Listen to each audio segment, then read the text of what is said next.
What do you get with a developer who knows 3D platforming through and through, and one that knows PlayStation through and through? You get the ultimate PlayStation 3D platformer, and that's exactly what Astro Bot from Team Asobi ended up being for me. It has stages full of bountiful references and little homages and just little bits of random charm that pretty much everybody can enjoy, even if you didn't get a single gaming reference in it. But it's also packed with content without suffering 1 ounce of bloat. And that's why I'm pretty much, after playing every single stage of it and getting all 301 bots rescued, I'm ready to call it a masterpiece. The developers set out specifically to make a game that didn't have all that modern day bloat that we've all grown so accustomed to. It's not going to take you 100 hours to play this, but it has better value than any 100-hour game that I've played this generation. Because in 15 hours, you get the most pure, the most perfect 15 hours. Things that are no repetition, no bloat, no wandering around empty spaces. It is just packed full of quality. Not since like Arkham Asylum have I had maps that are so perfect around every corner and that you can tell they labored over every little detail on, like this game. Now, a fan of any 3D platformer will probably recognize that you got to have a nice variety of powers, you got to have a nice variety of stage types to play through. And what I really love about this is that they don't just stop at one little simple trick with the powers that you just repeat over and over, like a lot of them fall into, and more simple games will fall into. Instead, they go with, what is everything that we could do with this power? Let's put it all in there. And let's have multiple stages where we're going to use it in different ways.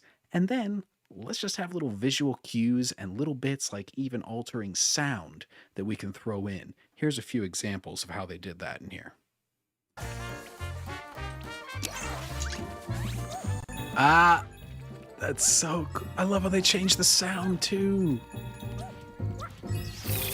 Wow.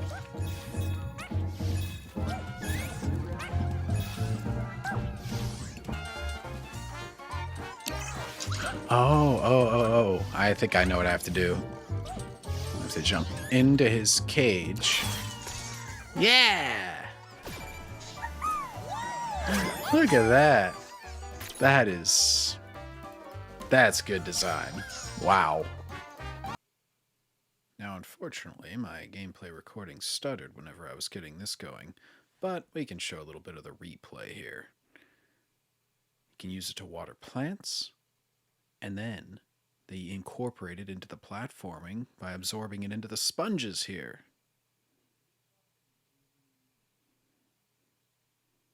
And then, of course, the classic with any big mode, they let you suck it up and then just smash through everything and fight fire enemies with it, and later on oil enemies.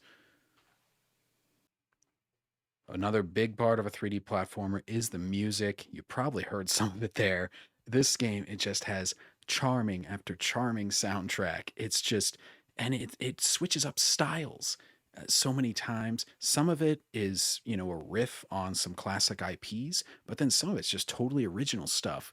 And some of it is sort of borderline Nintendo plagiarism. Don't tell Nintendo that, but it oozes out love for everything that it's referencing. And then it says, we're going to throw our own twists in here too. Ooh.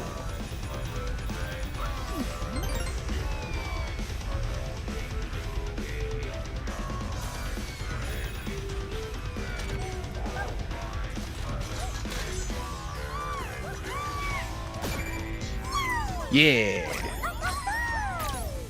Who are you now? From courier to conduit. Oh, so that's supposed to be a coal. Interesting.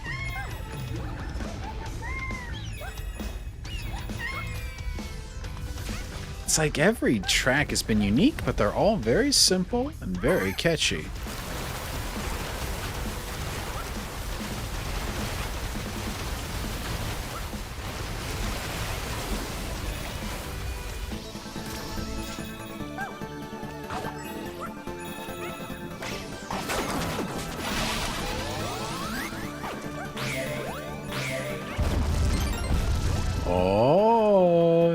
getting dangerously close to copyright infringement.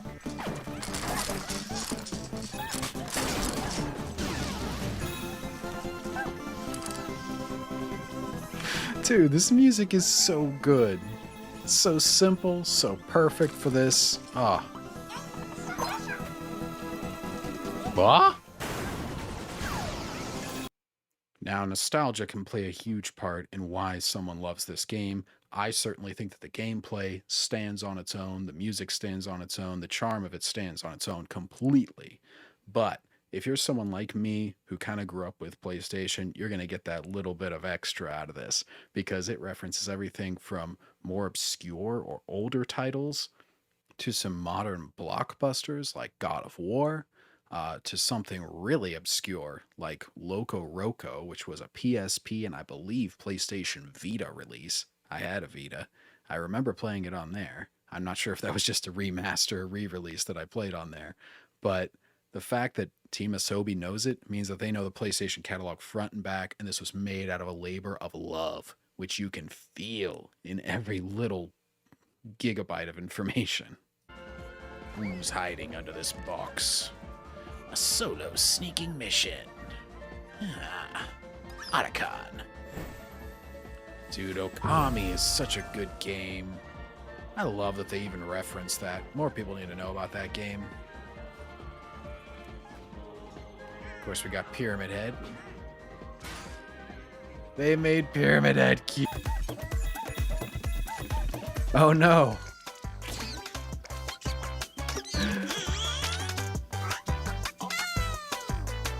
Hello. Hmm? Oh. They are literally doing another ape escape without telling us. What? It's Ape Escape 4! I think there were 3 of those. What? Hey, get up. We could do this together.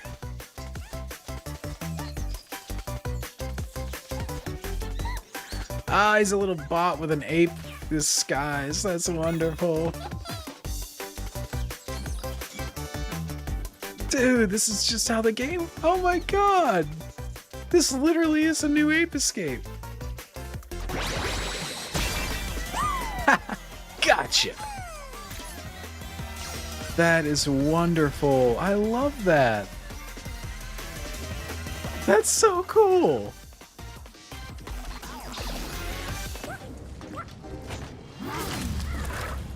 Kratos. Against my better judgment, we're doing a second MD. Ah!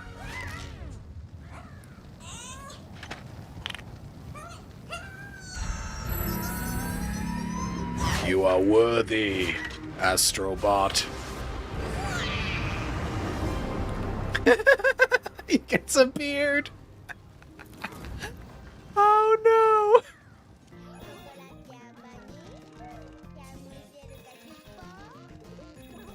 Yeah, you gotta get the momentum going with the tilt. Oh, the little... Oh, that's right. You divide and then you recombine. Dude, I had forgotten this freaking game's mechanics.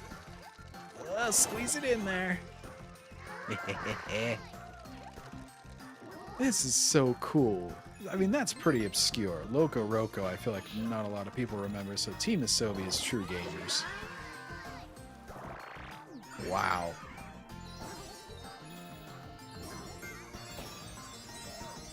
That is so fun. Oh my gosh. That's awesome.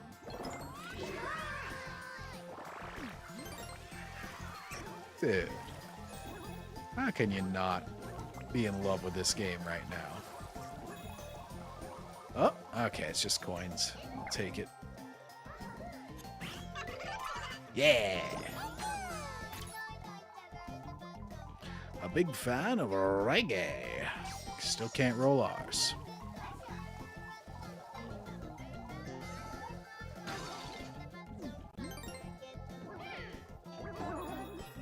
Woo!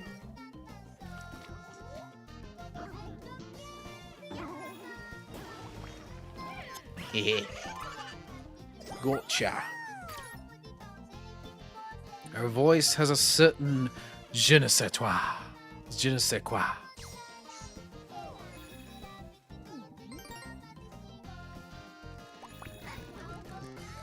Whoa, that was a save. How about that save?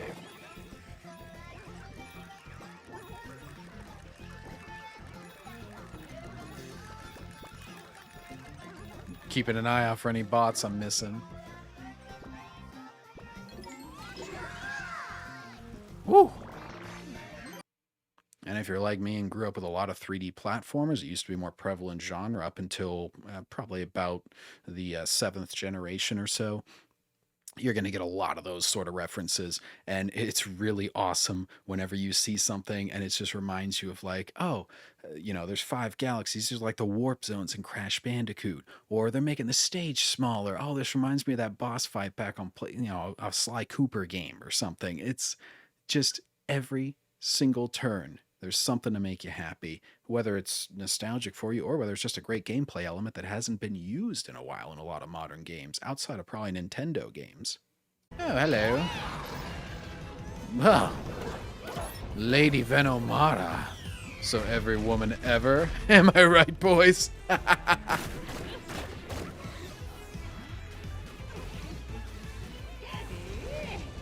Is that the best you can do?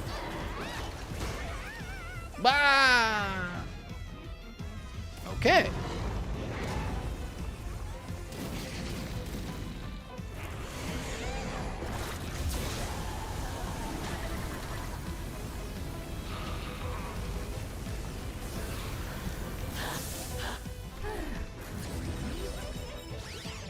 Woo! Oh, shit.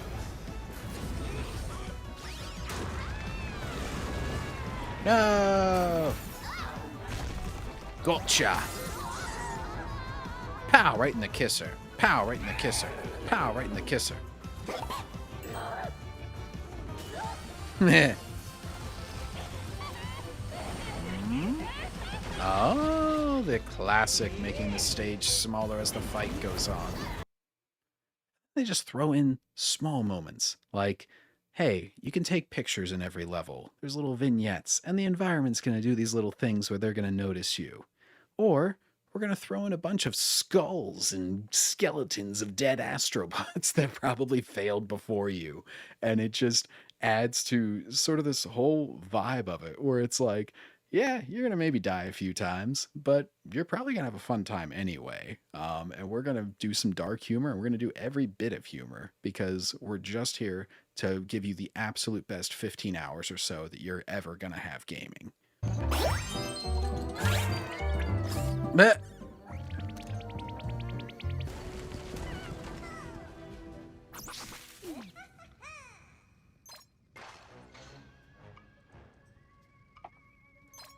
Oh no. Anyway. Oh my gosh, it's a pile of dead Astrobot skulls.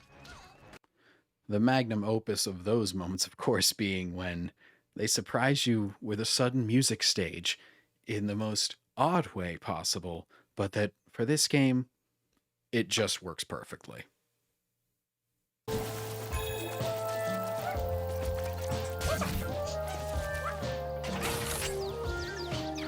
Hmm?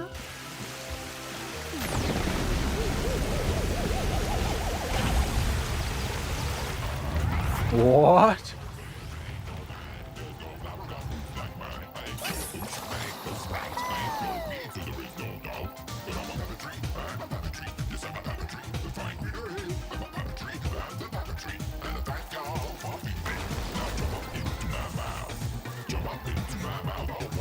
What?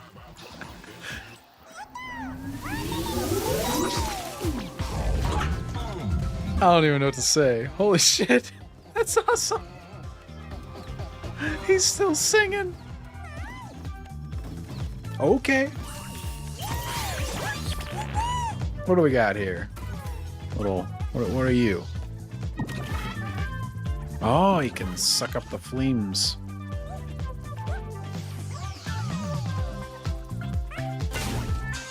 Oh, interesting.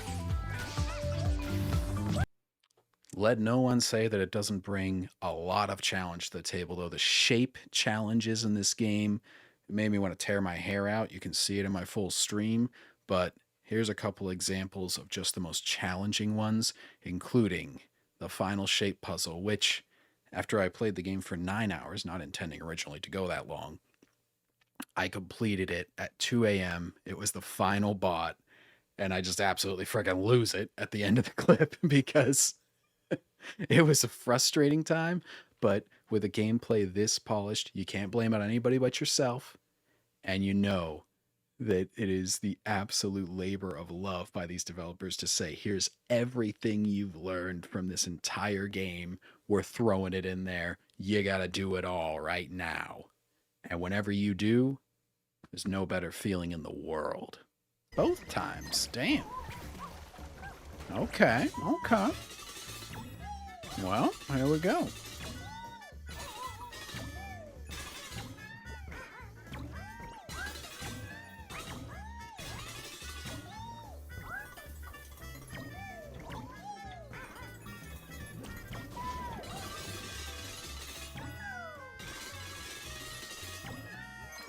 And there.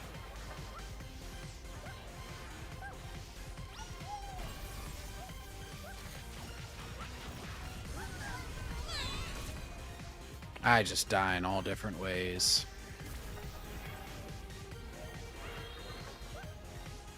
Oh.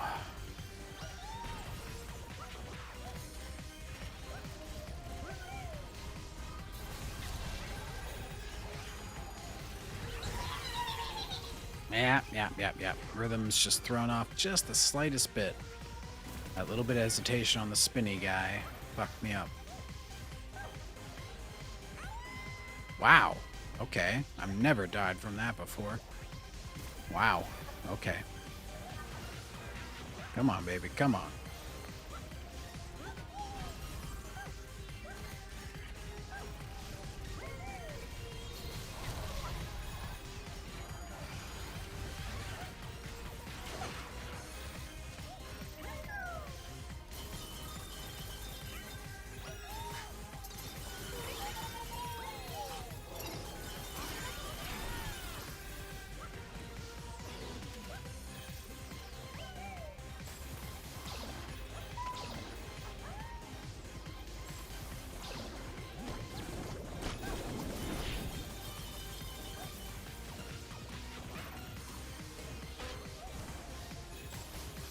Okay.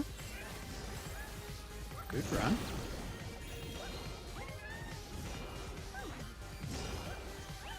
Oh no!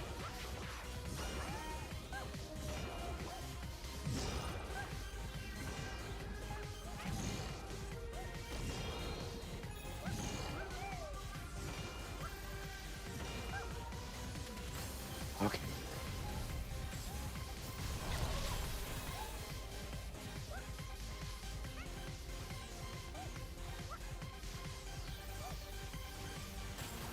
Okay.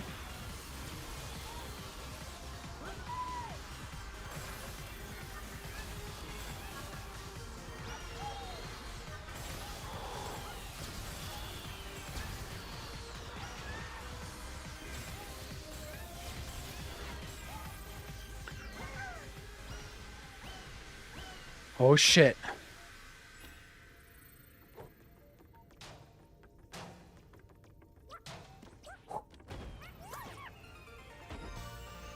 What the hell are you?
Holy fuck. Oh.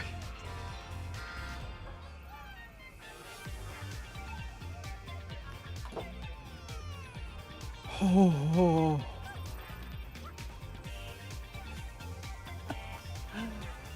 Holy shit. Oh. So I'm going to leave you with that one. Obviously, it's a 10 out of 10 for me. I think this is the game of the generation so far. I really have liked a lot of games this generation, but nothing even comes close. Nothing touches this. This is hits right at home, and I think there's basically nothing you can criticize with. I think there was one bad level that I didn't like in like 30, well, it was probably 35 full stages and probably 20 more kind of mini ones. So the batting percentage is like 999. It's amazingly quality at every single turn. The nitpicks are such nitpicks, I hardly even feel like mentioning them. In fact, I don't. Go buy it full price, buy it on a sale, whatever you want to do. Just everybody should experience this game. Um, and I hope that a lot of people do because we need a lot more games like this. Less bloat, more quality, pure gameplay with just enough story, just enough charm to get you hooked. Anyways, that's all I've got for today. You guys have a good one. Keep on gaming.